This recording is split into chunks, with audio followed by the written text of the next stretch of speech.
देखिए, ये रोकड़ी साहब तो अच्छे से तो ऐसी तवक्को नहीं है, पॉलिटिकल वर्कर है। और अगर इसके वालिद साहब बड़े वाकई बहुत अच्छे वकील थे तो ये कहे कि जी इलेक्शन नहीं होने चाहिए तो आइन का तकाजा है। और दूसरी बात ये कि आर्टिकल में जो लिखा है उसकी तशरीह वही होनी चाहिए जो सुप्रीम कोर्ट ने की, और सुप्रीम कोर्ट की तशरीह ही हमारे आइन के तकाजे के मुताबिक फाइनल है।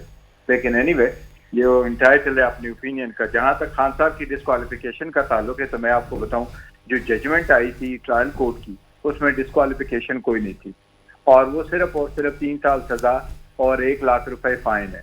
और करप्ट प्रैक्टिस की नॉन डिक्लेरेशन की किसी भी केस में सुप्रीम कोर्ट से ये ज्यादातर केसेस आ गए थे, सुप्रीम कोर्ट के डायरेक्शन से होते रहे।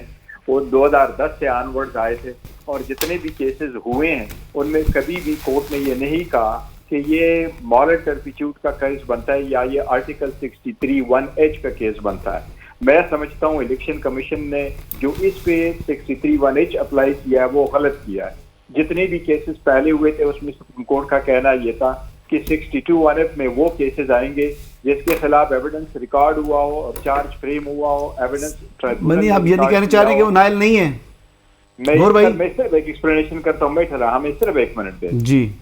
62(1)F में वो केसेस आएंगे जो सादिक और अमीन नहीं रहते, उन लोगों पे एप्लीकेबल है। अब जहां तक 63(1)H का है, 63(1)H को अगर आप देखें तो उसकी रिक्वायरमेंट यही है कि अगर आप, तो मैं समझता हूं ये नॉन डिक्लेरेशन के केसेस 63(1)H में अप्लाई ही नहीं करते, इसलिए उसकी डिस्क्वालिफिकेशन हो ही नहीं सकती थी जो इलेक्शन कमीशन ने की है। और अगर की भी है तो उस आर्टिकल में 2 चीजों का जिक्र है कि वो कन्वेक्ट भी हुआ हो और उसको ये सेंटेंस भी दिया गया हो। जब कोर्ट ने उसमें से सेंटेंस सस्पेंड कर दिया तो एंड वाला लफ्ज चला गया तो ऑटोमेटिकली खत्म हो जाता है। दोनों सूरतों से देखें तो खान साहब की कोई नाहक नहीं है।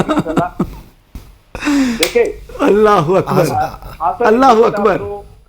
गौर भाई आपसे ये उम्मीद नहीं थी मुझे। कॉन्स्टिट्यूशन की इंटरप्रिटेशन भी आप करते हैं, मेरा नहीं 63 है कि जैसे सुप्रीम कोर्ट ने कर दिया वो तो आपको सूट करती है ना सर, जिसके वोट जो है वो शुमार भी नहीं होगा और बंदा डिस्क्वालीफाई हो जाएगा, बंदा डीसीट हो जाएगा।